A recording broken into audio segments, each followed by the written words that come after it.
want to imagine what it was like to be here at the railway station and coming through Aberdeen in the 1940s, you don't have to look very hard. They're just as hospitable today as they were back then, and they're just as glad to see you.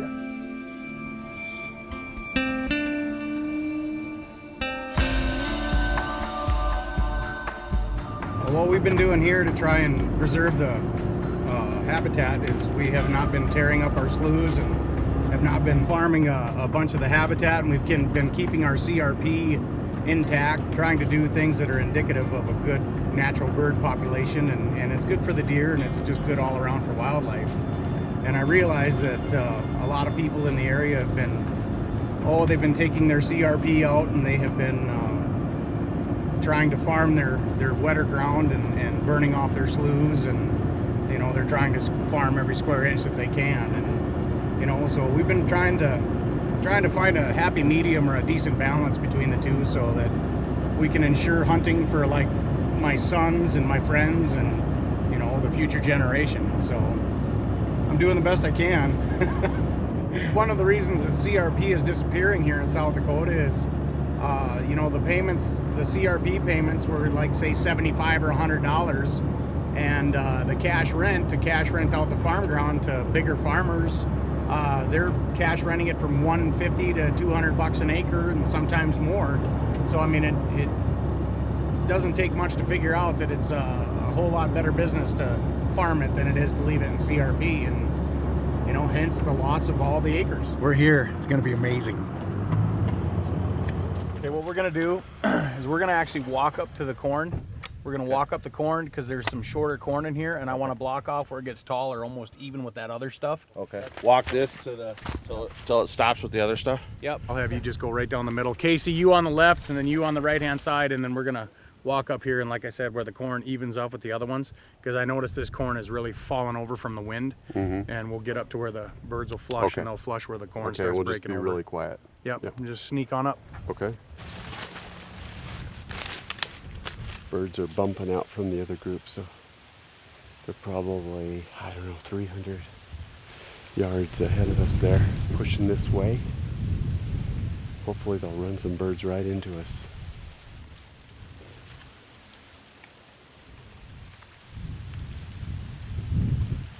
Here we go. Hens. Okay. All right. The dogs are excited. Maybe they burned a little energy off, and we can work a little closer this next time.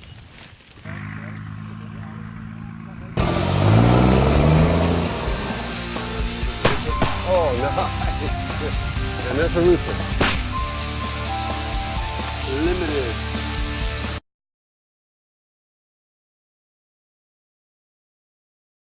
Birds busting out already.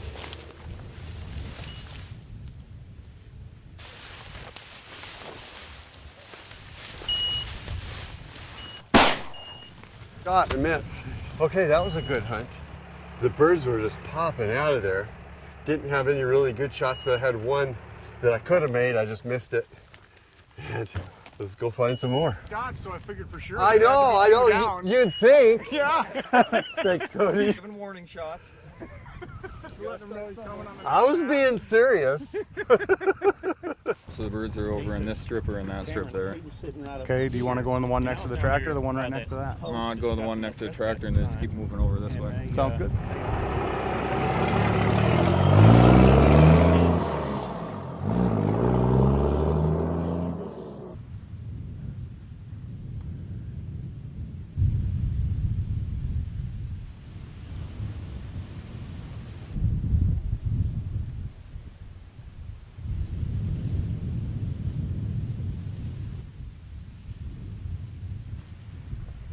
There's a bird.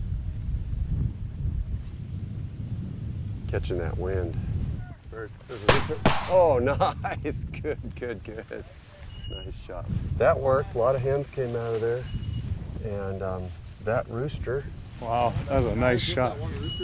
The last 2 days we've hunted on farmland that's been leased for hunting. And in this case, we're hunting on farmland that is managed for pheasants.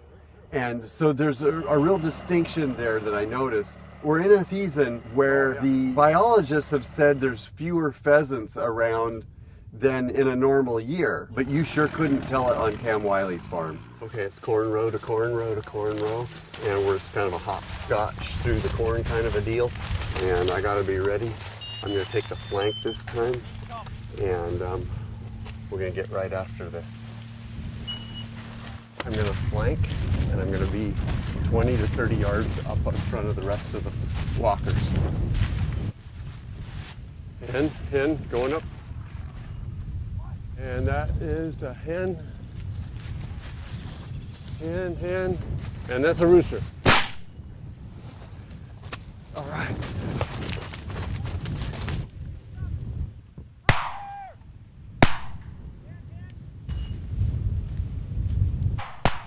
Oh, hen.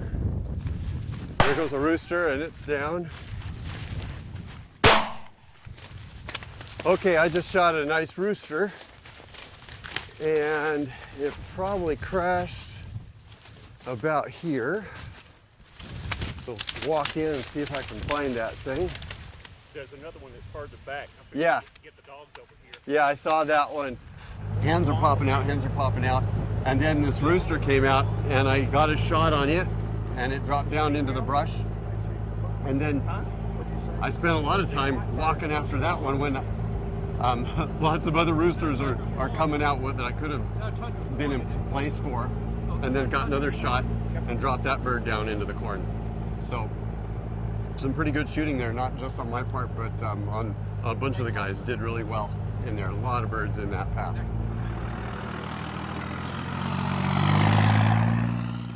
A rooster already peeled out of here while we were standing back there.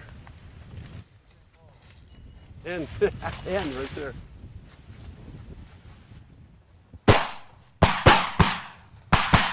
Oh man, he got away. There goes a rooster. Over there. Well, that was a circus. We were pushing all these birds out of the cornfields, and we noticed out of this last bunch of corn that the birds were just piling into this grassy area. And it's harder to hunt. The grass is really tall, and we're just fighting our way through it. The dogs are really struggling, but they're picking up a lot of scent. There goes a hen right there. And that guy was almost on it. There goes another hen right there. And here comes another hen popping up. And there's just a lot of birds in this field. What do you got on you? I'm carrying too. It's a spirit of abundance in South Dakota. That makes 21, boys. We're all done. Limited. The birds are there. Put the time in. You're going to get opportunity after opportunity. I think I'll have a sandwich. If you want to make a pheasant sandwich, you take 3 cups of chopped pheasant. You take 2 hard-boiled eggs and chop that up, and add to that 2 carrots grated, and half an onion, sweet pickle relish, and salt and pepper.